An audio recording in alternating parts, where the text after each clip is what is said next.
Bonjour, chers auditeurs, et bienvenue à notre 10e web émission. Nous sommes déjà rendus là et nous avons reçu plusieurs questions comme d'habitude et nous en avons sélectionné trois auxquelles on va y répondre. Alors, immédiatement, on va commencer par la première question. Alors, Aaron, bienvenue également. Oui, salut. Bonjour, ça va bien? Oui. Bon, alors, Aaron, la première question porte sur GDI et son potentiel de croissance. Peux-tu nous éclairer à cet égard? Oui, alors c'est un titre que les clients de Médici et les employés, les associés possèdent dans leur portefeuille, on doit dire ça en premier. Et donc, c'est une business simple à comprendre. Ils font du nettoyage d'immeubles commerciaux et de l'entretien des systèmes mécaniques électriques d'un bâtiment.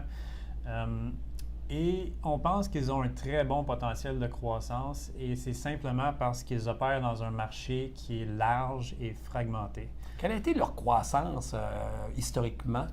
Historiquement, dans les 10 dernières années, ils ont cru très rapidement, à peu près 25 par année, leur vente et leur EBITDA, qui est une mesure de rentabilité. Donc, c'est une très bonne croissance et ça provient du fait que le marché est large et fragmenté. Fait que pour donner une idée, là, on parle d'un marché nord-américain juste dans le nettoyage commercial d'à peu près 60 milliards. Alors, GDI, on pense qu'ils ont une part de marché d'à peu près 6 au Canada et ils sont de loin les plus gros au Canada. Mais aux États-Unis, où est-ce qu'ils ont à peu près 20 de leurs ventes, ils ont une part de marché d'à peu près un tiers de 1 Ça veut dire qu'ils sont capables de compléter plusieurs acquisitions par année. Exactement. Autant aux États-Unis, au Canada, ça doit être beaucoup moins important, cependant, le potentiel de croissance au niveau des acquisitions. On ne dirait pas ça. 6 de part, on pense qu'ils peuvent continuer.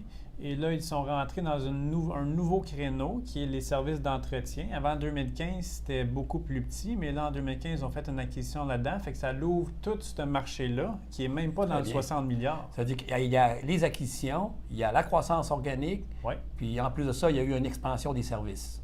Oui, on pourrait dire ça. Mais au niveau des services, faire de l'expansion, il n'y a pas un risque qu'ils s'en vont dans des secteurs qu'ils maîtrisent moins? C'est une bonne question, mais quand on y pense, là, un gestionnaire d'immeuble, lui, il veut un fournisseur qui est intégré. Parce que sinon, ici, il y a plusieurs fournisseurs, un dans chaque ville, un pour chaque service, c'est un peu moins le fun à gérer.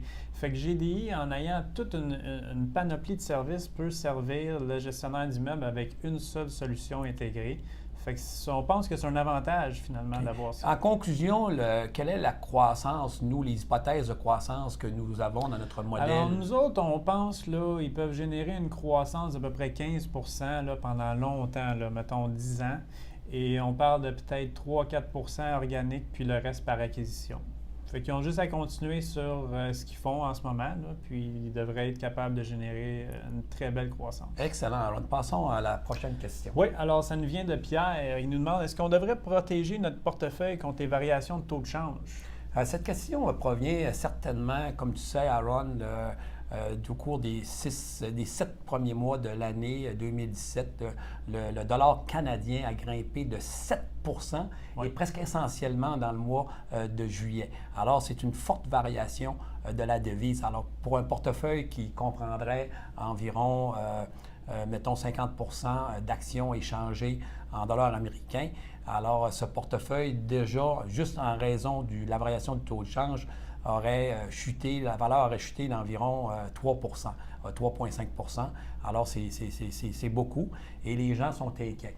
Mais à long terme, nous, on croit que l'impact cumulé des variations de taux de change sera marginal par rapport au rendement généré. Et qu'est-ce qui te fait dire ça? Bien, par exemple, pour notre portefeuille de Médici, au cours des 8 dernières années et demie, le rendement que nous avons généré est autour de 18 par année.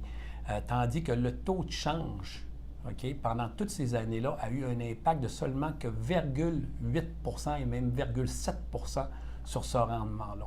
Alors, évidemment, comme tu sais, on peut probablement acheter de l'assurance, ce que nous appelons, nous, dans notre jargon, de la couverture.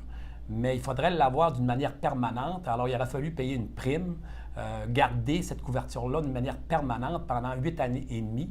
et les bénéfices pour le faire, comme on a vu, parce que c'est marginal par rapport au taux de rendement, n'en vaudrait pas la chandelle par rapport à la prime que nous aurions payée. OK. Fait que le coût ne vaut pas nécessairement le bénéfice à long terme. À notre avis, parce que comme j'ai dit tout à l'heure, l'impact du taux de change à long terme est marginal par rapport au rendement généré. OK. Alors, passons à la troisième question. La troisième question porte sur Dollarama et surtout l'utilisation de l'endettement pour racheter des actions sur le marché. Oui, c'est une bonne question, effectivement. Alors, pourquoi est-ce que Dollarama s'endette pour racheter ses actions? C'est tout simplement qu'ils peuvent emprunter à un coût marginal après impôt d'à peu près 1,6 % alors qu'ils peuvent racheter leur titre qui est évalué à 3,2 %. Et qu'est-ce qu'on entend par 3,2 %? C'est ce qu'on appelle le earnings yield. Donc, c'est l'inverse du ratio coût-bénéfice. Fait qu'ils ont un ratio coût-bénéfice. Ça veut dire, si je te comprends bien, parce que c'est assez compliqué, là, ça veut dire que si j'achète une action aujourd'hui, au prix du marché aujourd'hui de Dollarama, mon rendement sur mon investissement courant est d'environ 3,2 %. C'est ça. C'est de prendre l'inverse du ratio coût-bénéfice. OK. C'est tout simplement ça. Et donc, Mais c'est une espèce d'ingénierie financière, finalement, qu'ils font. C'est qu'ils empruntent à un taux qui est moins élevé pour investir dans leurs actions. Mais quel est le but, finalement? Le but, c'est ultime de faire cela? C'est d'accroître leur profit par action. OK. OK? Pour générer une croissance du profit par action et donc faire augmenter leur croissance à long terme. Ça veut dire qu'en diminuant le nombre d'actions qu'ils vont racheter sur le marché, le bénéfice par action va croître parce qu'ils vont avoir racheté des actions. C'est ça, exactement. Mais c'est un bon but, ça. C'est extraordinaire pour l'actionnaire. Sur papier, oui, mais on pense que le titre de Dollarama est probablement 20 % surévalué en ce moment. OK, ça veut dire qu'ils rachètent ces actions-là à un prix très élevé. Exactement. Fait qu'ils s'endettent pour racheter des actions surévaluées. Fait que l'accroissement, finalement, du bénéfice par action est pas si élevé que ça. Puis je vais vous donner un exemple. Mais, si demain matin... Excuse-moi de t'interrompre, mais quelles seraient les options? Parce qu'ils ont du capital en surplus, OK? Pourquoi ils ont du capital en surplus? Quelles sont les options pour faire quoi avec ce capital en surplus? Bon, c'est une bonne question. Bien, ils peuvent effectivement racheter leurs actions ou distribuer un dividende. Nous autres, on pense qu'ils devraient distribuer un dividende. Tout simplement de retourner cet argent-là aux actionnaires pour que l'actionnaire, lui, décide s'il veut racheter d'autres actions de Dollarama, OK, mais s'il veut racheter d'autres actions qui sont plus sous-évaluées que Dollarama, qu'il puisse le faire aussi. Mais là, c'est parce que là, Dollarama rachète ses propres actions qui sont surévaluées, fait qu'ils font un...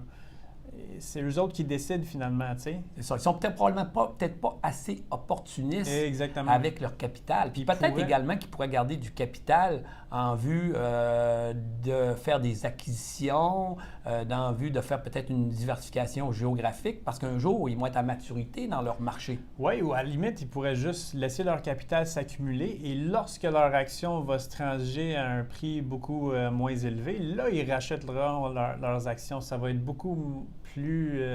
l'accroissement du bénéfice par action va être plus élevé. Merci beaucoup pour cette réponse à cette question, qui est une question qui est très compliquée. Alors, et si vous voulez aussi nous faire part de vos commentaires, n'hésitez pas. Et évidemment, n'hésitez pas également à nous faire parvenir vos questions pour la prochaine web émission. Merci beaucoup de nous avoir écoutés. Merci.